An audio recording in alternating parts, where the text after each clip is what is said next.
I call the next speaker, Lord Moylan. My Lords, there are three amendments in this group which I have put down. The first is number 19, supported by the Noble Baroness Lady Deach and the Noble Lord Mancroft, which seeks to exclude from the scope of the committee any policy related to the advancement of medical science.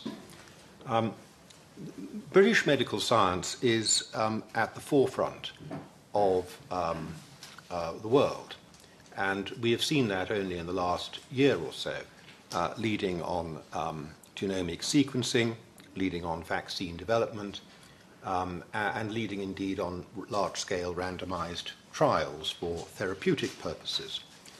And it must be a cause of concern that the actions of this committee and the inquiries of this committee could create a degree of inhibition on the advancement of medical science and the action of medical scientists in continuing to promote medical science, because, of course, it is the case that in some cases, and under strictest controls and with the greatest degree of humanity, it is necessary for animal experimentation to be undertaken in order for drugs to be established as being safe, and in order for other processes which are beyond my medical knowledge, but I think what I'm saying is well understood, in order for those processes to be validated and be found to be safe. And the difficulty with having a committee which can go roaming around checking all of these things in advance, which this in practice could, is that it trespasses on a well-worn and established set of mechanisms for ensuring that those experiments, where they're absolutely necessary, are carried out with a purpose, with a proper purpose, and in proper circumstances.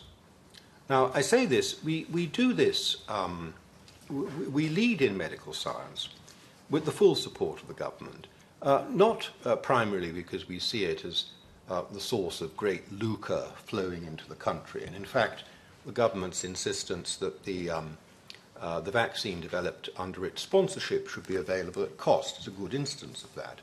We do it for the benefit of humanity as a whole, because the whole human race will benefit from what we do. And I think most people would recognize that that is a worthy objective, and certainly one that can be set alongside any claims that may be made on behalf of animals and their rights. And I would strongly recommend, therefore, and suggest and hope that this amendment can be made and that medical science can be excluded, so that the current position remains as it is. That's all I'm really asking. If I may then move on to the two other amendments. One is 26, with the support of the Noble Lord Viscount Trenchard and Lord Hamilton of Epsom. And the other is 33, which is merely consequential on 26. 26 needs a little bit of explanation. The clause requires the committee and the government to have regard to the welfare of animals, and then adds the words, as sentient beings. And it is just worth reflecting what that adds to the claim. And in fact, when you think about it carefully, it doesn't add anything at all, it actually subtracts. Because it is perfectly possible to do harm to animals and to damage their welfare in a way that doesn't affect them as sentient beings. The example that most readily comes to mind is to do with background radiation. We know that there are parts of the country which have high levels of background radiation which can affect humans, and no doubt, I assume, animals, or mammals at least, can affect humans detrimentally. But you don't know it's happening to you. You don't feel anything. You feel neither pleasure nor pain. There is no interaction with the concept of sentience. Your health may be deteriorating, but you have no sentient knowledge of it.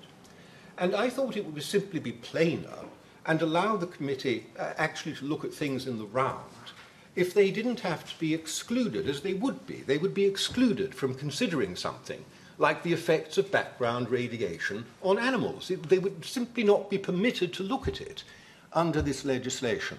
And I thought there might be some support from those who thought that perhaps they should, and the deletion of those words would actually restore us to a more common sense position of looking at the welfare of animals in general.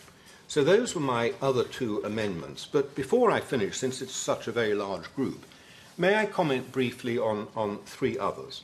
One of them is Amendment number 31 in the name of Lord Forsyth, which seeks to ensure that the committee does not stray, or gives due account, at least, if I get the words correctly, it respects legislative and administrative provisions and customs relating to religious rights, cultural traditions, and regional heritage.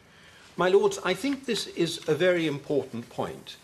In my speech at second reading, I did try to say that there is an attempt here, you may support it, you may not, but there is definitely an attempt here to shift the hierarchical balance, if you like, between humans and animals, to put us more on the same level.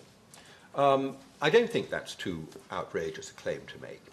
Of course, part of being human, not for everybody, but for many, many parts of humanity, part of being human is an awareness of, an adherence to, a sensibility about religious belief, and with religious belief inevitably comes community adhesion and a certain amount of ritual practice. I think it takes things too far for this committee to be able to trample over those things in the interests of animal welfare, with or without sentience taken into account, and that area should be preserved, and Lord Forsyth's amendment has that effect. Now, the noble Earl, the Earl of Kinnoul, in paragraph 35, has a similar, an amendment that might have similar effect. I think it has similar effect, but as he explained, he has approached it more on the basis of restoring the balance from to the previous legislation that existed in the previous legislation, and I'm glad to be able to support that as well. But finally, that leads me on to what I think in some ways is the most important clause in this group, which is that which the noble Lord the Earl of Kinnoul has put forward at Amendment 16. I have heard it said by ministers very informally that all this bill seeks to do is to carry forward into current legislation legislation that previously existed but has sort of almost been dropped by accident as a result of the manner in which, the legal manner in which we left the European Union, which Lord Kinnoul has of course explained to us. And that all they're doing is restoring that position. But that, of course, is not the case, because the previous position had very clear limitations on it. If the government were to take this amendment and number 35, the two amendments from the noble Earl, into account, I think a great deal of this legislation, not all of it, but a great deal of it, would cease to be controversial or difficult. So in some ways, I think those amendments are the key to the whole thing. And if the minister were able to say that he would accept those amendments, then I think we could all have a fairly short afternoon and declare victory on all hands. So there we are, my lords. That's the end of what I was going to say. Thank you.